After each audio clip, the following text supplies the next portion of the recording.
गोसाई जी हमारे श्रीमद् वल्लभाचार्य जी महाराज की परंपरा की एक कथा आती है कि सेवा में गोसाई जी के पुत्र जा रहे थे तो स्नान करके अपरस में जाते हैं। अपरस में जब वो जा रहे थे तो गोसाई जी ने पूछा कहाँ जा रहे हैं, तो बोले ठाकुर जी की सेवा करने जा रहे हैं। तो बोले आपकी अपरस खंडित हो गई, दोबारा ना के आओ। दोबारा स्नान करके आए, फिर पूछा कहाँ जा रहे हो, बोले ठाकुर जी की सेवा में जा रहे हैं। बोले फिर खंडित हो गई, फिर जाओ। तीसरी बार फिर स्नान करके आए, फिर पूछा कहाँ जा रहे हो, बोले सेवा, बोले फिर खंडित हो गई। तो उन्होंने सोचा क्या मेरे शायद बोलने से, सोचिए बोलने मात्र से, विचार मात्र से अपरस खंडित हो जाता है। तो उन्होंने फिर चौथी बार जब वो आए तो पूछा कहाँ जा रहे हो, तब कहा अपने हाथों को सौभाग्य प्रदान करने जा रहा हूं ठाकुर जी की सेवा का। बोले हाँ अब अपरस है, जाओ। ठाकुर जी को सेवा की आवश्यकता नहीं है, आपके शरीर को ठाकुर जी की सेवा से पवित्र होने की आवश्यकता है। ठाकुर जी को आवश्यकता नहीं। आप उनको भोजन नहीं कराओगे तो भूखे रहेंगे, आप नहीं नवाओगे तो क्या वो शुद्ध नहीं है, आप नहीं पहनाओगे तो क्या उनको ठंड लगेगी? नहीं। ठाकुर जी की सेवा करके हम अपने शरीर, विचार, मन, बुद्धि को पवित्र करते हैं, ठाकुर जी को नहीं। इसलिए जीवन का प्रारंभ हो, कला का प्रारंभ हो, दिन का प्रारंभ हो, स्नान करते ही पहले ठाकुर जी का आराधन करो, स्मरण करो, मानसी सेवा करो, भाव की सेवा करो, प्रत्यक्ष सेवा करो। उसके बाद सेवा नहीं कर सकते तो कम से कम एक कोने में आसन लगा करके बैठो थोड़ी देर। आप पे माला नहीं है तो कर माला करो, एक उंगली से 1 2 3 4 गिनते रहो। अब एक यहां पे गिन लिया, एक माला, एक में 10 बार गिनो, यहां पे 10 बार ठाकुर जी का नाम स्मरण करो, फिर दूसरी बार 10 बार करो। ऐसे 10 बार कर लोगे 100 हो गए, 8 और कर लो 108 हो गए। कर माला करो, ठाकुर जी का स्मरण करके जीवन का प्रारंभ करो। तो आप सबको इतना उत्साहित करने का भाव ही इसीलिए रहता है कि पूरी कथा में आप उत्साहित ही रहें। हमारी बात लिख लीजिएगा अगर आपके पास व्यवस्था हो। कहे तो मैंने पहले ही दिन दिया था कि कुछ लिखने की व्यवस्था रखो, पर आप लोग इतने गुणवान हैं कि आपके माथे में अपने आप ही लिख लेते हो आप। 2-4 माताएं दिखा रही हैं कि वो लिख रही हैं। श्रीमद् भागवत में प्रहलाद जी महाराज कहते हैं कि भगवत प्राप्ति कैसे होती है, सुन लीजिए। जितने युवा भाई बहन बैठे हैं और जितने भी बड़े बूढ़े भी बैठे हैं, आप कहोगे महाराज जी बार बार युवाओं को क्यों बोलते हो?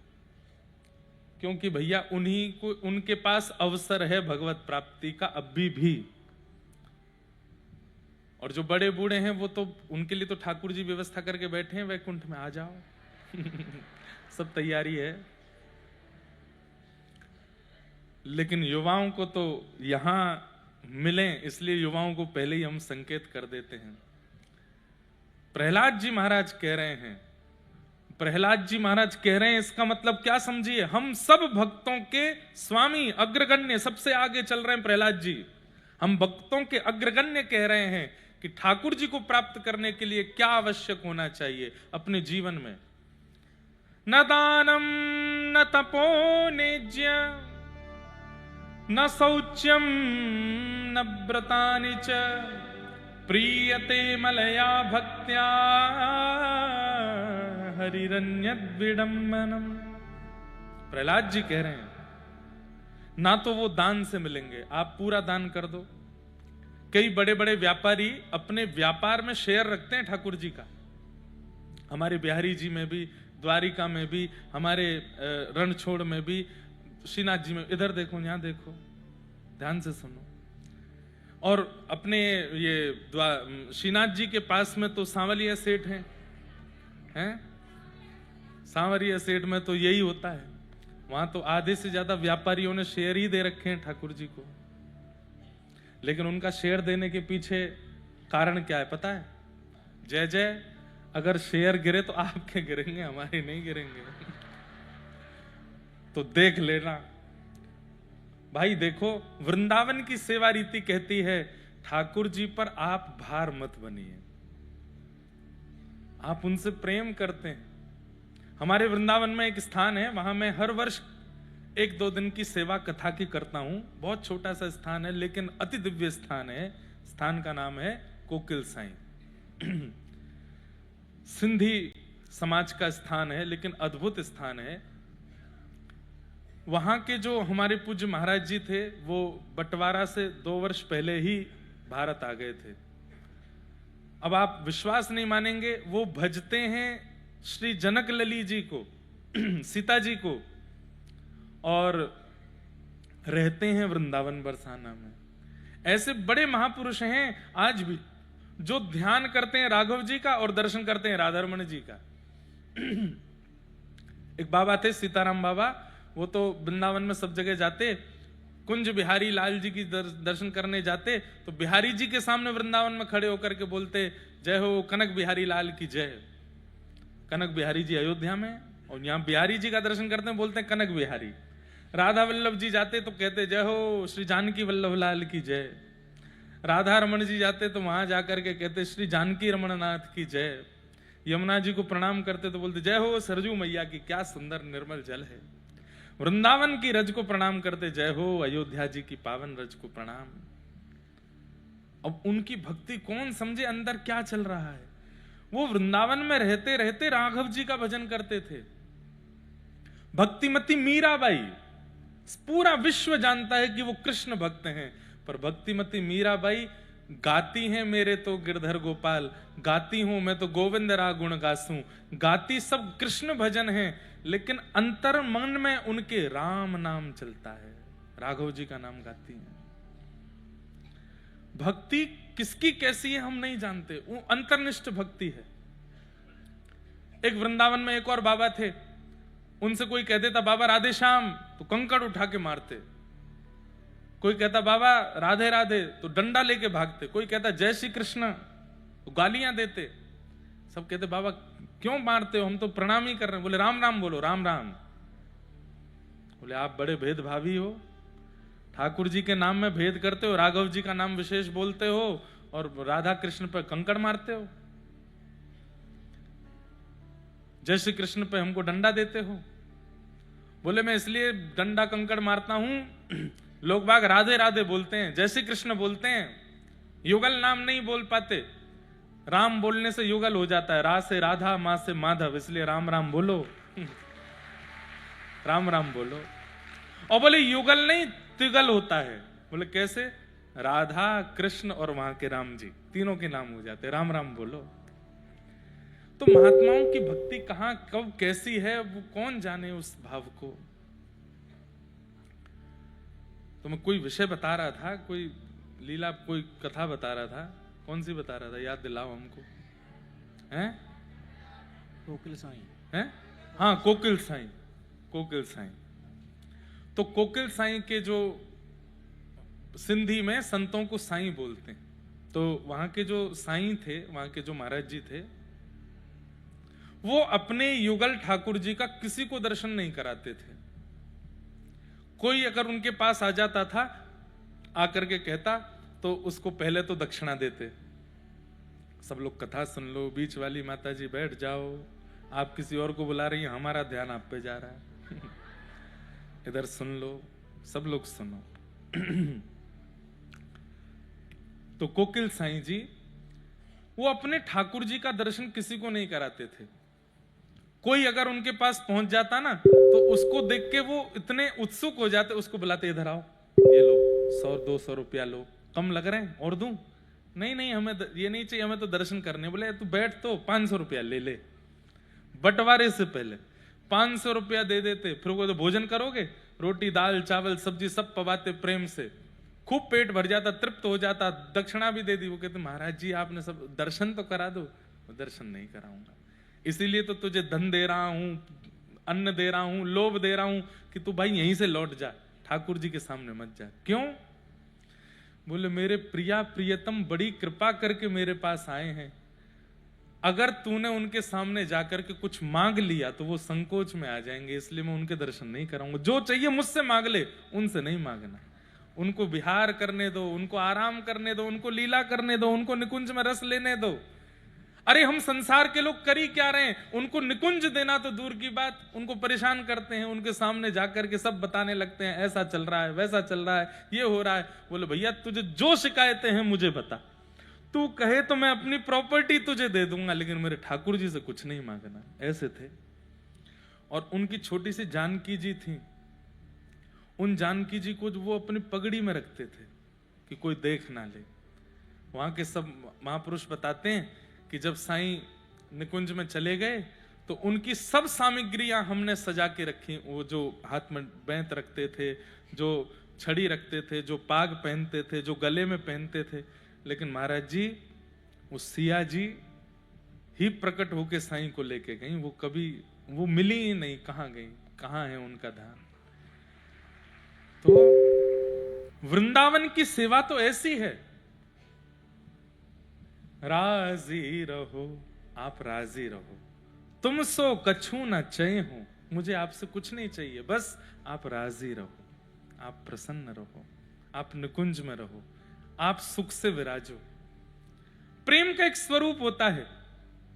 पत्नी पति से प्रेम करती है, पति पत्नी से प्रेम करता है। कई बार अपने घर में कोई बड़ी घटना घट जाती है ना, तो पत्नी पति को नहीं बताती। पति गए हैं दूर, रोज बात करेगी, रोज हंसकर के बात करेगी, रोज खुश होगी, और उनको ऐसा बिल्कुल कॉन्फिडेंशियल रखती है कि घर में सब ठीक है। क्यों? वो चिंतित ना हो। क्यों? क्योंकि प्रेम है। और हम लोग ठाकुर जी को सब बता देते हैं, हमारे साथ ऐसा हुआ, ये हो गया, इतना बुरा चल रहा है नाथ, ये सब कर रखा है आपने, हमको फेल कर दिया, हमारे संबंध टूटवा दिए, ये करवा दिए। क्यों बताना है ठाकुर जी को? सब जानते हैं वो। प्रेम में तो छुपाया जाता है, बताया नहीं जाता। व्रज की प्रीति ऐसी है, व्रज की भक्ति ऐसी है कि ठाकुर जी से कुछ मत कहो। सहेली जी, उनको सब पता है, मत बताइए उनको, मत कहिए उनसे, बल्कि ध्यान रखो कि वे आनंद में है कि नहीं, वे सुख में है कि नहीं, वे राजी हैं कि नहीं, वे प्रसन्न है कि नहीं।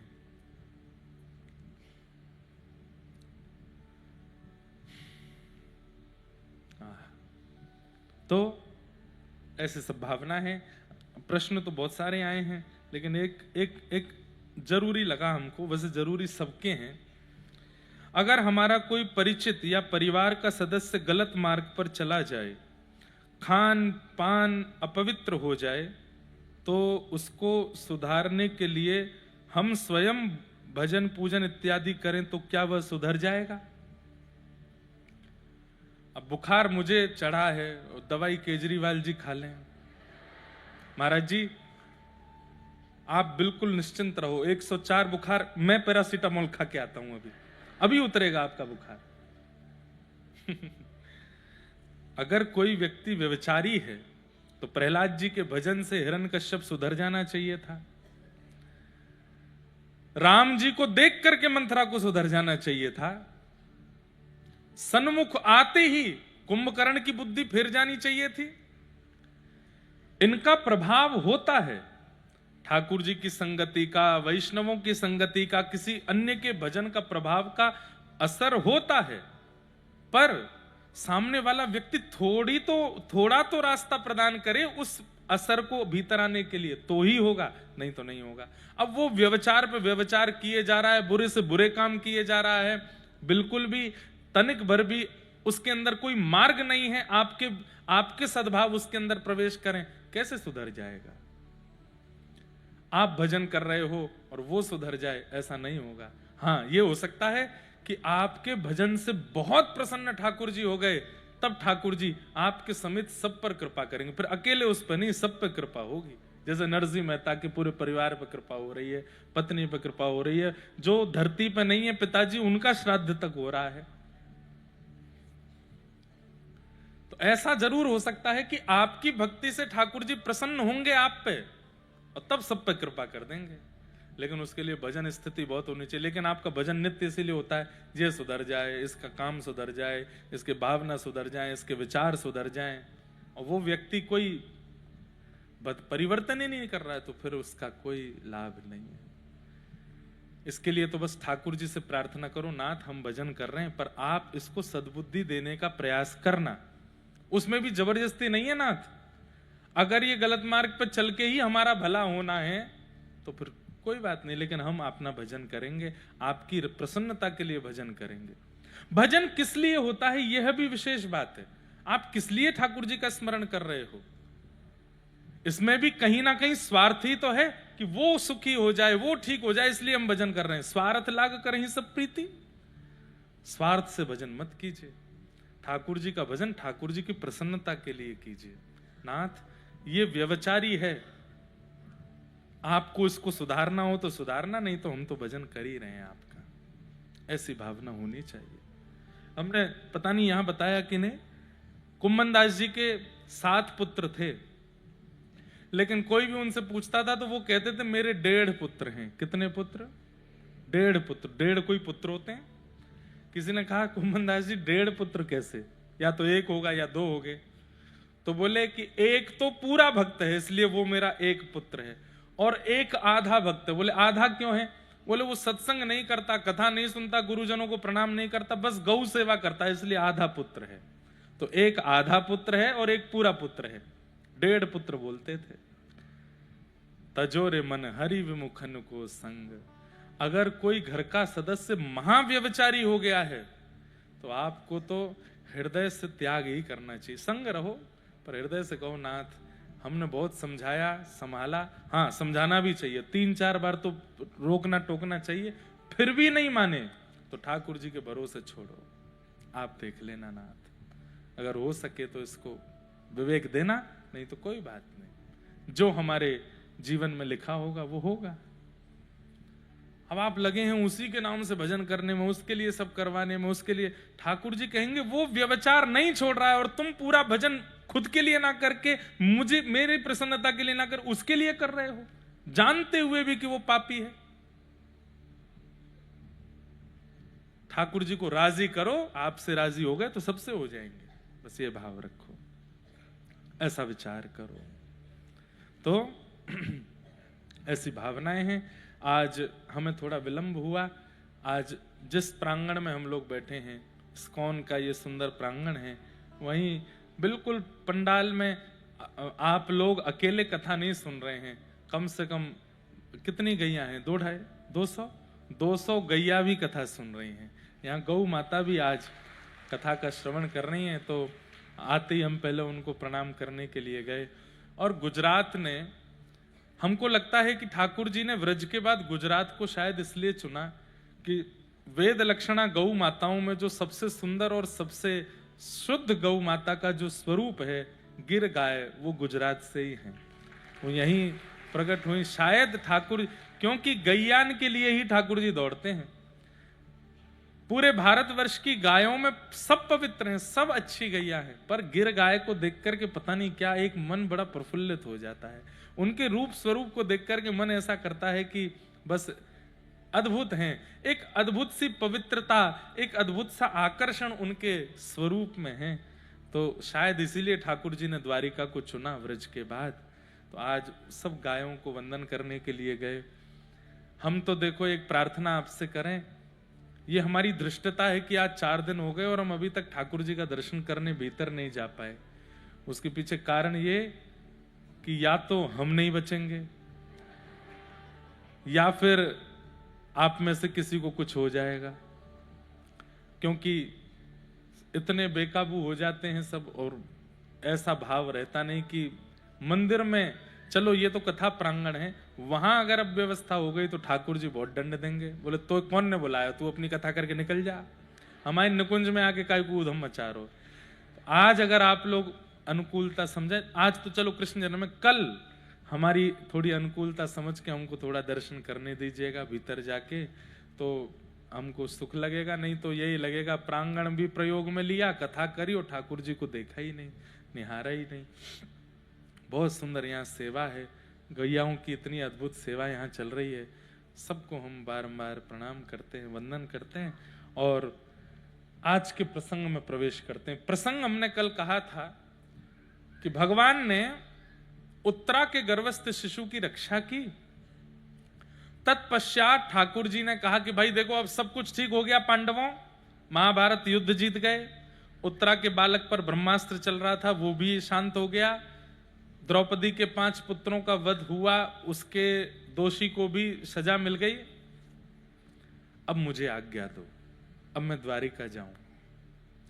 और जैसे ही ठाकुर जी द्वारिका जाने की बात बोले, सब भावुक हो गए, रथ में आरूढ़ हो गए। अब सब बोल रहे हैं कि हम रोकें भी कैसे, इनका भी पूरा परिवार है वहां पर।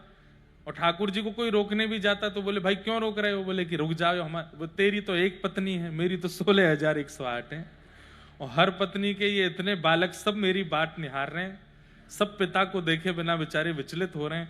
दूसरी बात, पूरी द्वारिका नगरी में एक बात आपको सुनाए, पूरी द्वारिका में एक महामारी जैसी फैल गई थी। क्या? ठाकुर जी के दर्शन के वियोग की महामारी।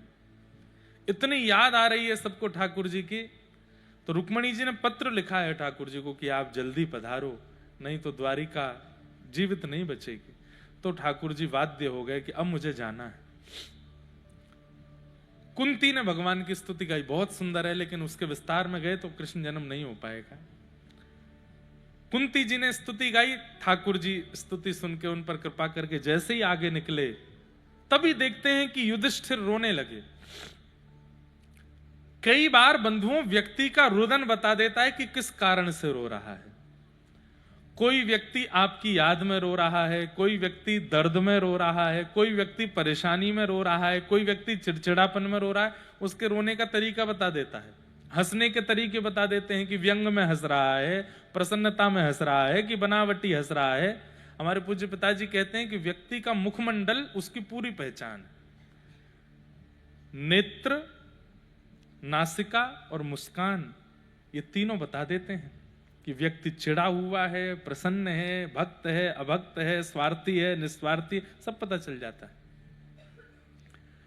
तो भगवान रुदन से पहचान गए, ये सब तो मेरी याद में रो रहे हैं कि मैं जा रहा हूं, पर ये युधिष्ठिर के रुदन से पता चल रहा है कि ये किसी और कारण से रो रहा है। इसलिए इतने भावुक लोगों में ठाकुर जी ने युधिष्ठिर को बुलाया, क्या बात है, क्यों रो रहे हैं आप?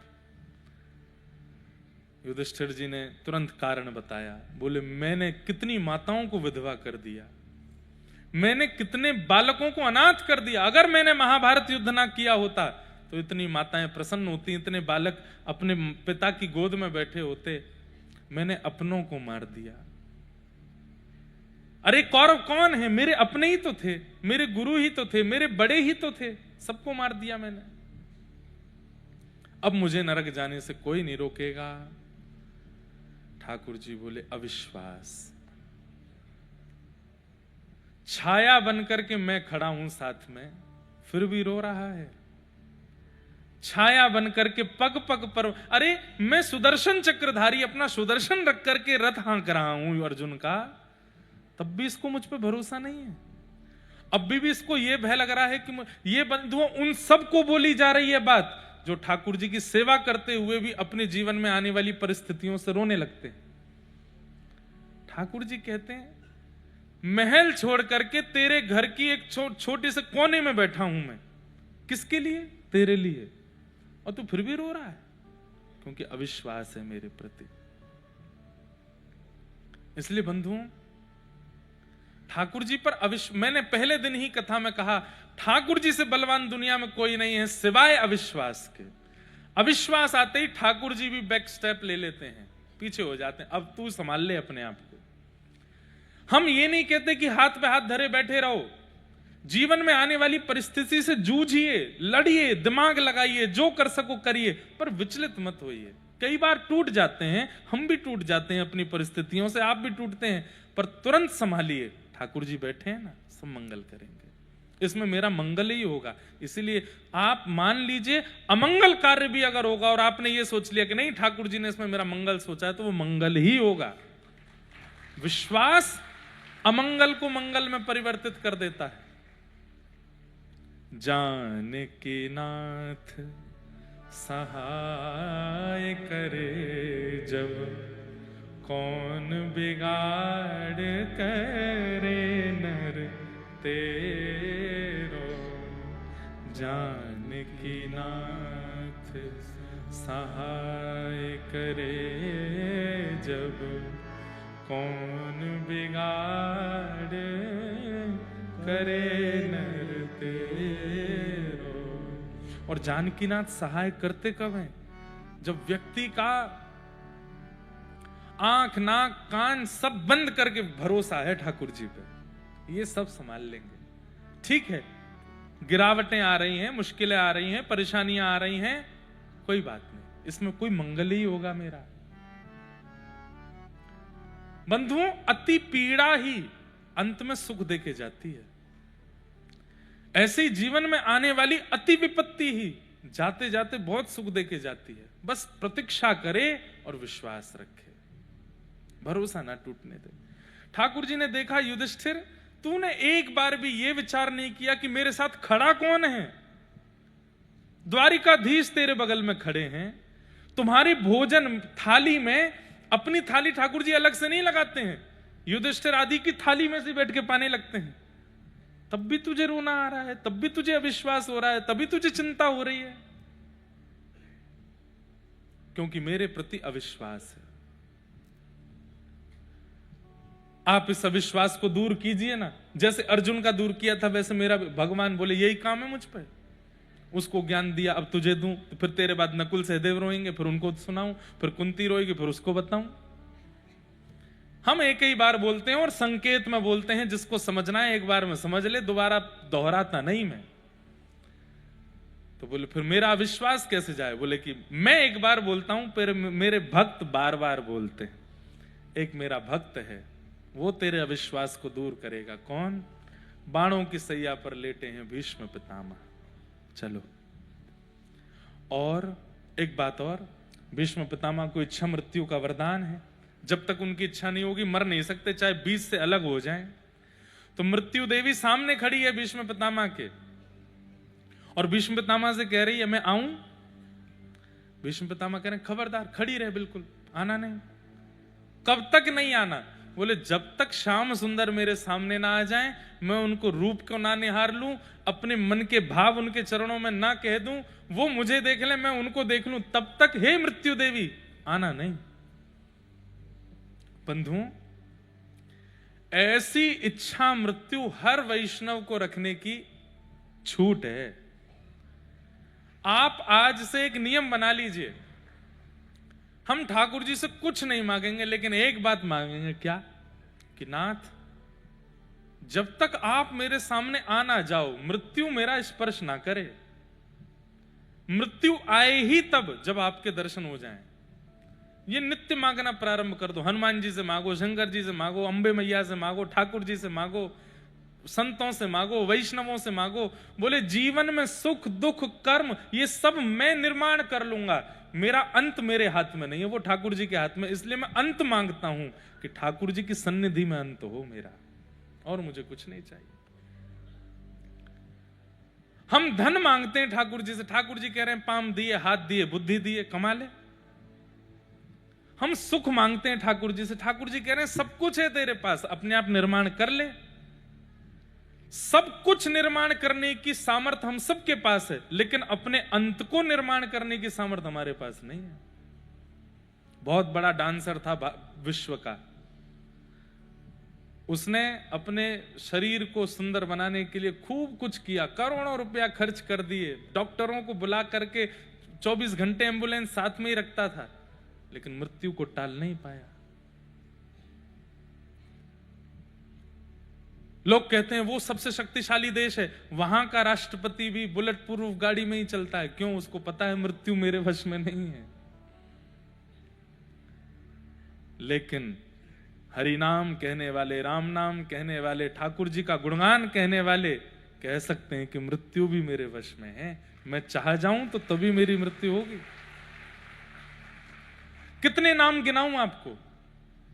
धर्म सम्राट स्वामी श्री करपात्री जी महाराज अपने अंतिम समय से पूर्व, ठाकुर जी के धाम गमन से पूर्व, मैंने अपने पूज्य नाना जी से सुना, स्वयं मौन हो गए और सब शिष्यों को बता दिया कि अब क्षण आ रहा है। अपने जो अंतिम क्रियाएं सबको बता दी और मौन हो गए। उस मौन अवस्था में हमारे पूज्य नाना जी ने उनको जाके भागवत जी का पाठ सुनाया। कहते हैं स्वयं ही बता दिया पहले। हमारे पूज्य पिताजी महाराज के पूज्य गुरुदेव, मेरे दादा गुरुदेव, अनंत श्री विभूषित श्री भागवत के सचल विग्रह श्री रामानुज प्रपन्नाचार्य गुरु जी महाराज, क्षण अंतिम आ गया, लेकिन प्रतीक्षा कर रहे हैं कि जब तक मेरा शिष्य नहीं आएगा तब तक मैं प्राण नहीं त्यागूंगा। हमारे पूज्य पिताजी कोटा में कथा कर रहे थे, संदेश भिजवाया 96 की बात, 96, हम 6 महीने के थे तब। पूज्य पिताजी महाराज आए, जब कक्ष में आ गए, बिल्कुल अवस्था जाने की थी, पिताजी जैसे ही आए बोले गुरुदेव भगवान, तो इशारे में बोले कि जल्दी अपनी गोद में मेरा सर रखो।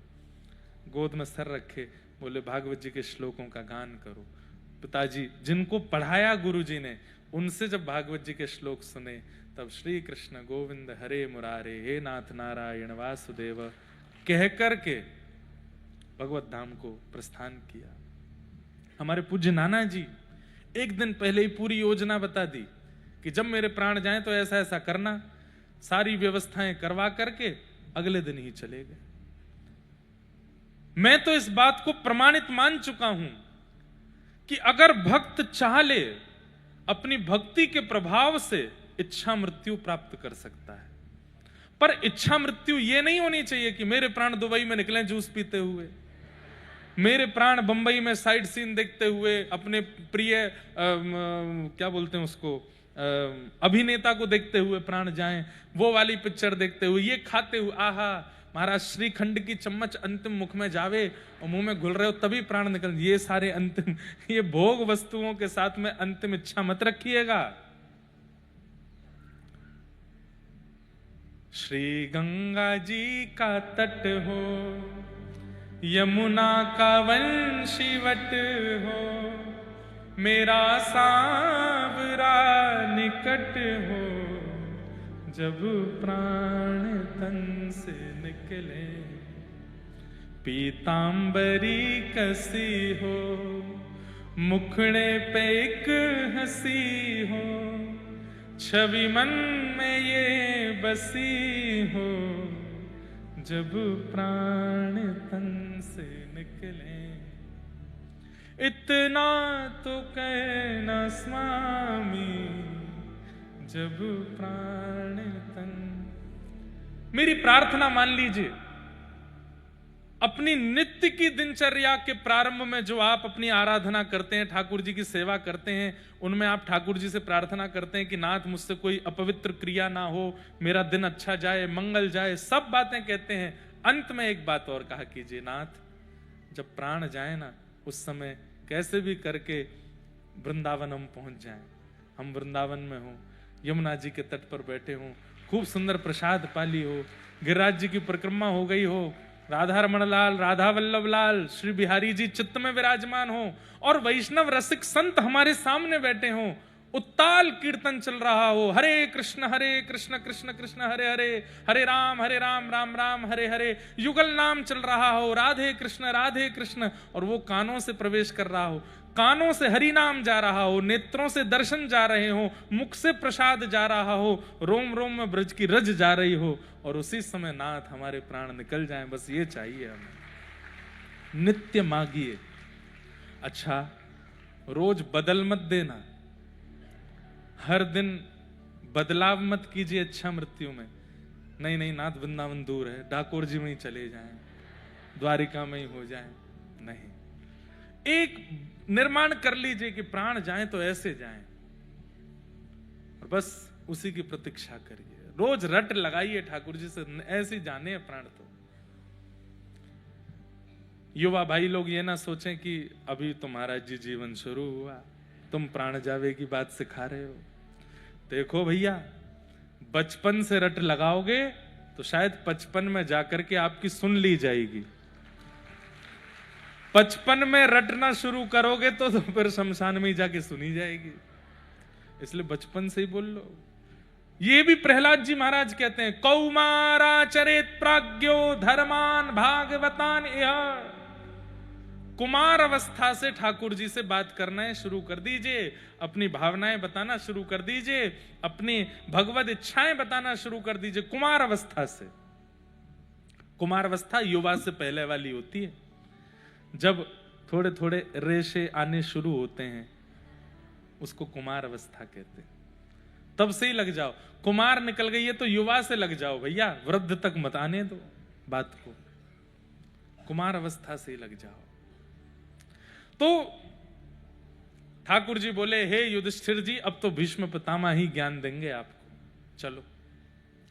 यहां भीष्म पितामह बाणों की सैया पर, बंधुओं एक कांटा हमको लग जाता है तो पूरे विचलित हो जाते हैं हम। हजारों बाण लगे हैं भीष्म पितामह को, एक एक बूंद करके रक्त गिर रहा है प्रत्येक रों से। इतने भयावह कष्ट में भी भीष्म पितामह प्रतीक्षा कर रहे हैं, मेरे श्याम सुंदर आ रहे होंगे। बंधुओं, भीष्म पितामह अद्भुत पात्र हैं महाभारत के। संग किया कौरवों का पर अंत इनके जैसा नहीं हुआ। आप लोग कहेंगे, महाराज जी जब वो इतने ज्ञानी थे, इतने भक्त थे, तो उनको इतना विवेक नहीं आया कि मैं कौरवों का संग ना करूं, पांडवों का संग करूं? कई बार बंधुओं, विवेकी व्यक्ति जानबूझ करके करता है कई क्रियाओं को। उसको पता है कि मैं गलत कर रहा हूं, लेकिन वो फिर भी उसके मन में क्या चल रहा है वो वही जानता है। जैसे भीष्म पितामह से भगवान ने पूछा कि हे भीष्म पितामह, तुम जानते थे कि ये कौरव ठीक नहीं है, फिर भी तुमने इनका संग क्यों किया?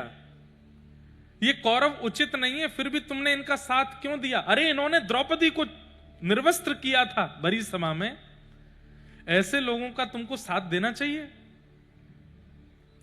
भीष्म पितामह बोलते, मैं जानता हूं कि मैंने कौरवों का संग गलत किया, कौरव ठीक नहीं है, कौरव अच्छे नहीं है, लेकिन नाथ मेरा पक्ष तो सुनिए। बोले बताओ। बोले यदि मैं पांडवों के पक्ष में होता तो महाभारत युद्ध में या तो आपके दाहिने खड़ा होता या आपके बाएं खड़ा होता, और कहीं संभवतः आप मेरे ही सारथी बन गए होते तो आपके पीछे खड़ा होता। दाहिने खड़ा होता तो आप आधे दिखते, बाएं खड़ा होता तो आधे दिखते, पीछे खड़ा होता तो पीछे से ही दिखता। सन्मुख दर्शन तो सामने से ही हो सकता है, इसलिए कौरवों के पक्ष में गया मैं। और वो अपनी स्तुति में इस बात का प्रस्ताव करते हैं। आहा, क्या कहते हैं भीष्म पितामह? बहुत सुंदर है पितामह की स्तुति। पितामह कहते हैं, बोले कि मैं महाभारत युद्ध में कर क्या रहा था? 10 दिन तक तो सुस्त बैठे थे भीष्म पितामह। पूरा प्रसंग सुनाते हैं। भीष्म पितामह 10 दिन तक तो कुछ नहीं कर रहे थे, केवल बैठे बैठे नजर घुमा रहे थे। जब 10 दिन में कौरवों की सेना समाप्त होने लगी, तब दुर्योधन ने इनको एक व्यंग मारा, खाते हमारा अन्न है, भला चाहते उन लोगों का है। तब भीष्म पितामह बोले, हे दुर्योधन, क्या बोले तुम जानते नहीं मैं कौन हूं? अगर अपनी पर आ जाऊं तो एक दिन में पूरे महाभारत युद्ध को विश्राम कर सकता हूं। तो दुर्योधन ने ये और कह, करिए ना, फिर बोल क्यों रहे, करिए। पितामह भीष्म बोले, कल जो होगा वो तो तू बाद में देखना, उससे पहले मेरी एक बात सुन। बोले क्या? तेरी पत्नी का नाम क्या है? बोले भानुमति, उसको भेजना मेरे पास, ऐसा आशीर्वाद दूंगा उसको, अखंड सौभाग्यवती भव। नहीं मरेगा तू। अब जब तू मुखिया ही नहीं मरेगा तो फिर महाभारत युद्ध तो तेरे पक्ष में जाएगा ना। जब तक मुख्य राजा नहीं मरता तब तक युद्ध चलता रहता है। तेरी पत्नी को जब अखंड सौभाग्यवती का आशीर्वाद दे दूंगा, इसका मतलब तुझे जीवित रहना पड़ेगा, फिर तो महाभारत युद्ध तू ही जीतेगा। कल से तो मैं करूंगा सो करूंगा, लेकिन आज रात्रि तेरी पत्नी को आशीर्वाद देता हूं। जैसे ही संध्या से निवृत्त हूं, अपनी पत्नी को भेज देना, उसको आशीष दे दूंगा, अपने संपूर्ण जीवन के संध्या का फल उसको दे दूंगा। बात तो हो रही थी भीष्म पितामह और दुर्योधन के बीच में, पर कान खड़े हो गए ठाकुर जी के। भानुमति अगर कहीं रात में पहुंच गई भीष्म पितामह के पास तो धरे रह जाओगे द्वारिकाधीश, कुछ नहीं कर पाओगे, क्योंकि ये भीष्म पितामह हैं। ठाकुर जी भी जानते हैं कि एक व्रतधारी का, एक तपस्वी का, एक नियम से रहने वाले का बल कितना होता है। ठाकुर जी बोले, मैं ठाकुर जी होते हुए भी कुछ नहीं कर पाऊंगा। फिर भगवान ने रात भर, शाम को योजना बनाई, बोले क्या करूं, भानुमति से पहले कोई द्रौपदी पहुंच जाए तो बहुत बढ़िया होगा। भानुमति को आशीर्वाद मिलेगा तो अकेला दुर्योधन बचेगा, द्रौपदी को आशीर्वाद मिले तो पांचों बच जाएंगे। पांचों बच जाएंगे। बोले युद्ध तो अपने स्तर पर चल ही रहा है, भीष्म पितामह का आशीर्वाद और मिल जाए तो एक सेफर साइड हो जाएगा। क्यों? बोले फिर भीष्म पितामह जब जब बाण चढ़ाएंगे तो मैं कह दूंगा अपना आशीर्वाद भूल गए। इन पांचों को मारने पे तुले हो? वहां बेचारी वो कन्या को तुम सौभाग्यवती बोले आए हो, उसको विधवा करने पे तुले हो? क्योंकि एक भी मरा तो द्रौपदी तो विधवा है। ये अच्छा है इनको फंसाने का तरीका। द्रौपदी को अर्धरात्रि में ठाकुर जी ने ग्वारिया का भेष बनाया, पहुंच गए द्रौपदी के पास। सो रही थी द्रौपदी, तुरंत ठाकुर जी ने द्रौपदी को उठाया, लालटेन तेज की, भगवान काजल से ऐसी मूंछ ऊंच जैसी बना लाए थे अपनी, और बढ़िया विचित्र सा रूप, मोटा मोटा काजल सिर पे, बिल्कुल जैसे गैया चराने वाले होते हैं ना, बिल्कुल ग्वारिया जैसा भेष धारण करके ठाकुर जी और पहुंच गए। द्रौपदी चल। द्रौपदी बोले इतनी रात को? बोले कि भीष्म पितामह को प्रणाम करना, और सुन घूंघट निकाल के जाइयो, एक शब्द भी, तुझे मौन रहना है, बस एक शब्द भी बोलना नहीं, प्रणाम करना, भीष्म पितामह आशीर्वाद दें, चुपचाप बाहर आ जाना। द्रौपदी बोली उन्होंने पूछा कि इतनी रात को तू अकेली आई तो क्या बोलूं? बोले बोल देना हमारा ग्वारिया आया है साथ में, मैं बाहर बैठा रहूंगा, इसके अलावा कुछ मत कहना। द्रौपदी गई, भीष्म पितामह यहां जप कर रहे थे। संध्या पूर्ण होते ही भीष्म पितामह ने माथे से माला लगाई, सामने देखा भगवान बाहर पहरेदारी कर रहे थे कि भानुमति नहीं आवे, उसको भगाऊं मैं यहीं से। बार बार देखें, जल्दी कर द्रौपदी।